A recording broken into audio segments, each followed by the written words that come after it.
Hi guys, welcome back to our channel. Bigg Boss season 9 రెండో వారం voting ఈ రోజుతో ముగియబోతుందన్నమాట. సో ఇప్పుడు ప్రస్తుతం ఓటింగ్లో టాప్లో ఎవరున్నారు, బోటంలో ఎవరున్నారు, అసలు ఓటింగ్ ఎలా నడుస్తుంది అదంతా ఈ వీడియోలో మాట్లాడుకుందాము. So let's get in to the video. ఇక ముందుగా వచ్చేసి మనకి ఈ వారం నామినేషన్స్లో మొత్తం 7 అయితే ఉన్నారనమాట. సో ఆ 7లో టాప్లో ఉంది మరెవరో కాదు, సుమన్ శెట్టి గారైతే ఉన్నారన్నమాట. చాలా హ్యూజ్ ఓటింగ్ అయితే పడుతుంది సుమన్ శెట్టి గారికి మాత్రం. అసలు నెక్స్ట్ లెవెల్ ఓటింగ్ అనే చెప్పాలి ఇది. అండ్ నేను చెప్పే పోల్ ఏదైతే ఉందో ఇందులో 55,000 మెంబర్స్ పైనే ఓటింగ్ అయితే వేయటం జరిగింది. సో ఇందులో 38% ఆఫ్ ఓటింగ్ సుమన్ శెట్టి గారికి అయితే పడుతుందన్నమాట. అండ్ అందులో 21,000 మంది సుమన్ శెట్టి గారికి ఓటింగ్ వేయటం అయితే జరిగింది. సో నెక్స్ట్ లెవెల్ థింగ్ అనే చెప్పాలి. అండ్ నైస్, ఓర్రా మాస్ ఓటింగ్ అనే చెప్పాలి ఇది. సో అదనమాట, తను వచ్చేసి టాప్ 1లో ఉన్నాడు. అండ్ తను ఎలిమినేట్ అయ్యే అవకాశాలే లేవనే చెప్పాలి. సో తనైతే టాప్ 1లో ఉన్నాడు అనమాట. సో ఇక సెకండ్ వచ్చేసి మనకి భరణి శంకర్ గారు అయితే కొనసాగుతున్నారు విత్ 28% ఆఫ్ ఓటింగ్ అనమాట.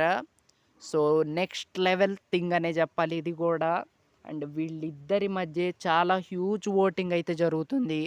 అండ్ చాలా గట్టిగా జరుగుతుంది. మీరు ఎక్కడ చూసినా, యూట్యూబ్ పోల్స్ చూసినా, ఇన్స్టా పోల్స్ చూసినా, ఎక్కడ చూసినా వీళ్ళిద్దరే రూల్ చేస్తున్నారు టాప్ 2 పొజిషన్స్ వచ్చేసి. బట్ అప్పుడప్పుడు మారుతూ ఉన్నాయన్నమాట. మధ్య మధ్యలో భరణి శంకర్ గారు టాప్ 1కి వస్తున్నారు, ఆ తర్వాత సుమన్ శెట్టి గారు టాప్ 2కి వస్తున్నారు మధ్యలో. సో ఇవన్నీ జరుగుతున్నాయి. బట్ మ్యాక్సిమం సుమన్ శెట్టి గారే టాప్ 1లో ఉంటున్నారు. అండ్ టాప్ 2 వచ్చేసి భరణి శంకర్ గారు అయితే ఉంటున్నారు అనమాట. సో భరణి శంకర్ గారికి బాగానే పడుతుంది 28%. అంటే అది నెక్స్ట్ లెవెల్ ఓటింగ్ అనే చెప్పాలి, చాలా హ్యూజ్ అనే చెప్పాలి. సో అది.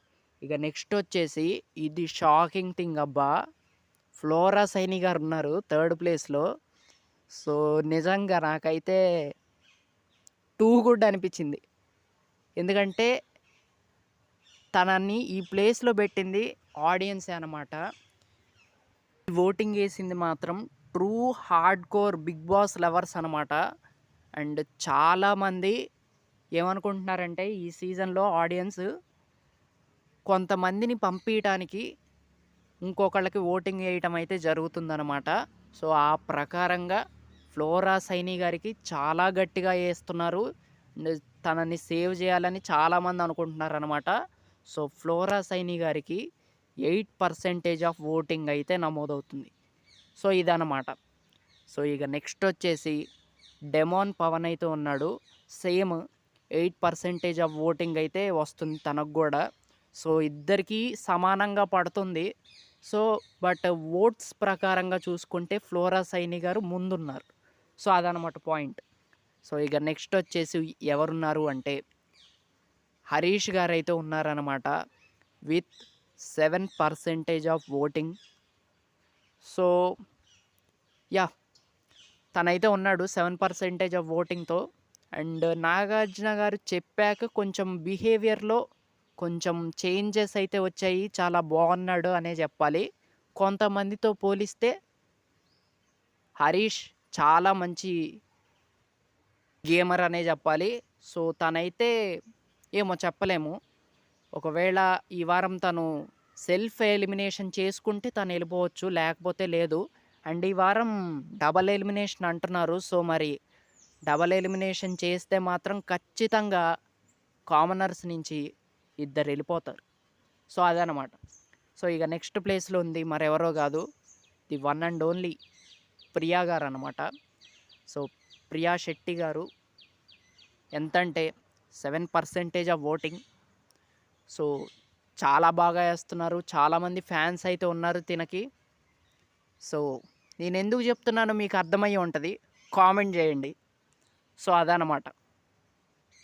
సో ఇక లాస్ట్లో ఉంది ది వన్ అండ్ ఓన్లీ మర్యాద మనీష్ ఉన్నాడైతే.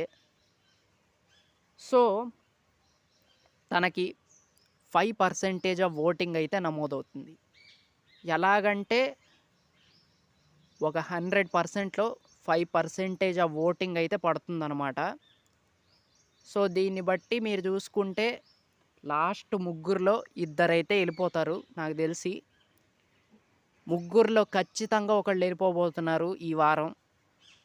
సో అది ఎవరో ఏంటో ఈరోజు నైట్ ఓటింగ్ ముగిశాక మనందరికీ తెలిసిద్ది. సో మరి మీరెవరు వెళ్ళిపోవాలనుకుంటున్నారో కామెంట్ చేయండి. అండ్ సుమన్ శెట్టి గారు అయితే టాప్లో ఉన్నారు.